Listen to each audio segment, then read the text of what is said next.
Meron pong ipinost si Senador actor politician Robin Padilla. Ito, kung mababasa nyo. Ayan. Yan yung laman ng kanyang post sa kanyang social media account.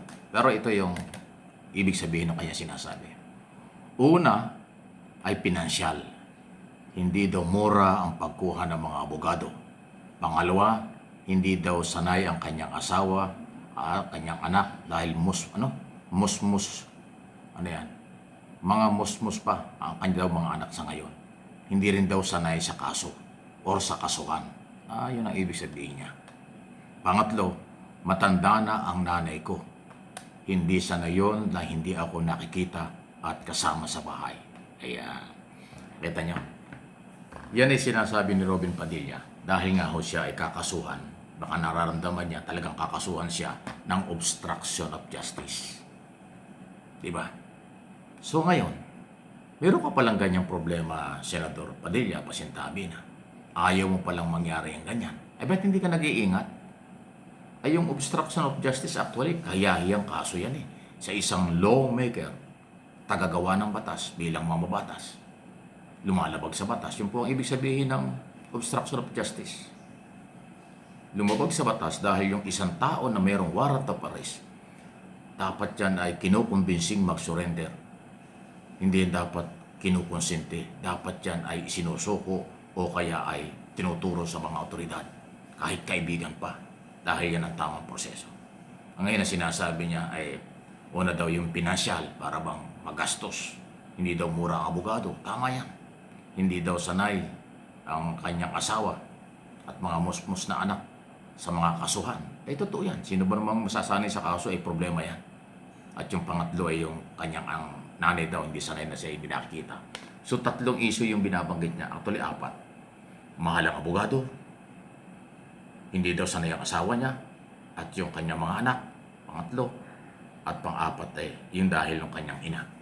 Kung inisip mo yan, Senador Padilla, sa tingin mo, lalakas ang loob mo na isakay mo sa kotse mo noong 2:30 ng madaling araw, May 14, mula sa parking ng Senado para dalhin sa Makati kung saan nandun ang sasakyan naghihintay, nalilipatan ni Senador Bato de la Rosa at kanyang staff. Ang staff yata niya mga anak pa rin. Diba? Yun po yung basyan. At inamin mo sa iyo yung kotse. Inamin mong nakisabay lang.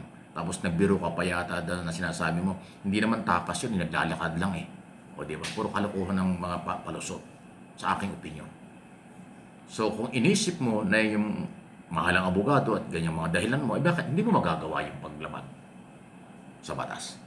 Kasi ang tingin sa inyo ng DOJ at NBI, after investigation, may paglabag ka sa batas. Kaya yan ay kasama sa mga case build-up na ginagawa ng Department of Justice. Hindi totoo na ikaw ay sa ICC kakasuhan. Ikaw naman, Robin, no?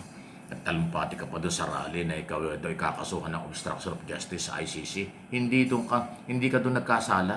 Dito ka nagkasala sa Pilipinas dahil yung mayroong warrant of arrest, in-escort mo, sumakay sa kotse mo, itinakas mo, ganyan ang tingin. May kaugnayan, may alam ka sa pagtakas ni Bato. Yan ang initial assessment ng Department of Justice Secretary Bida. Justice Secretary Bida. Kaya yun. So ano yan? Anong ibig sabihin nitong mga sinasabi mo ito? Ngayon napapaawa ka dahil baka makasuhan ka. Kawawa yung asawa mo, yung mga anak mo, at saka yung nanay mo, at saka mahal ang abogado. Abi, ganun talaga. Di ba? Uulitin ko naman ang madalas kong sinasabi. Okay? No one is above the law. Hindi ko naman sinabing ignorance of the law ka. Kasi ikaw ay mambabatas eh. Lawmaker ka nga eh. Dapat alam mo yung batas. Alam mong bawal sa batas. Alam mong gumawa ng batas. Alam mo rin ang implementation ng batas. Pero ano nangyari? Iyan ang problema yun. Para ka din si Marcoleta, abogado, inamin, ipinagyabang pa sa national television, sa mga interview, na tumanggap siya ng 75 million. Pinangalanan pa yung mga nagbigay ng pera. Tapos hindi niya idineklara sa SOSE, hindi niya idineklara sa SALN. Ngayon, nakakasuhan siya ng plunder, nagagalit, nagreklamo, hinaharas daw siya. Ayun ang hirap kasi. Pasintabi na po, hindi naman tayo nagmamagaling. Kahit sino, huwag niyo subukan ang batas. Kasi ang batas hindi naman ho yan pwedeng hindi ipatutupad ng mga kinaukulan. Hindi kasalanan ng gobyernong Pilipinas o kahit na sino nakaupong Pangulo pag ipinatupad ang batas at kung sino man nagtatamaan. Dahil kasi yan ay kanyang obligasyon. Hindi dahil kayo ay kinasuhan base sa inyong pinaggagawa, harassment na ang dating sa inyo, pinupolitika kayo, pinatatahimik kayo. Hindi yon. Lalo pa naman ang sigaw nyo, katotohanan, katarungan, accountability. Kayo mismo mayroong accountability. Kaya kayo pinapanagot. Mas masarap mag-imbestiga yung walang korupsyon, walang accountability. O ibig sabihin, walang naging paglabag sa batas. Kung malinis na malinis kayo, masarap mag-imbestiga. Masarap magtanong, kapani-paniwala. Kung kayo mismo ang mayroong kasong obstruction of justice, plunder, at saka korupsyon, tapos kayo ngayon ang magtatanong at mag-iimbestiga. Hindi naman kayo korte.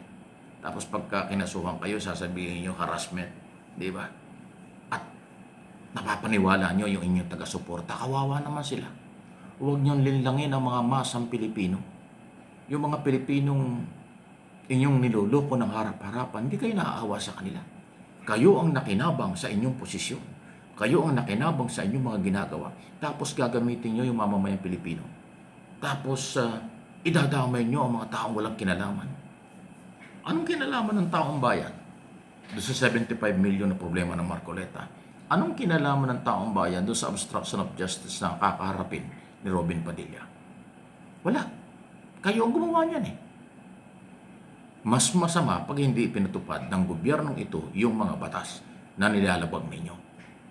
Mas delikado yun. Ngayon ipinatutupad ng batas, yun ang kailangan ng matitinong Pilipino. Yan ang kailangan ng totoong gobyerno at demokrasya. May kalayaan pero mayroong hangganan at may pananagutan pag sumobra. Ayan po yun eh. Diba? Ilang beses ko na kung sinabi anong araw pa ayaw niyong maniwala. Dinadayan nyo na malakas kayo, ma-influensya kayo, senador kayo, sikat kayo, marami kayong pera, magagawa niyo yung lahat. Hindi pwede. Mayroong ombudsman na independent na walang pakialam kahit kanino. At totoo yun at kailangan yun. Wala silang pakialam kahit sino. Basta may ebidensya, kakasuhan nila. Yun ang kailangan ng taong bayan. Tapos pag kinasuhan kayo, galit kayo. Pati mga followers nyo, galit din. Wala. Nagrally na nga kayo, walang nangyari.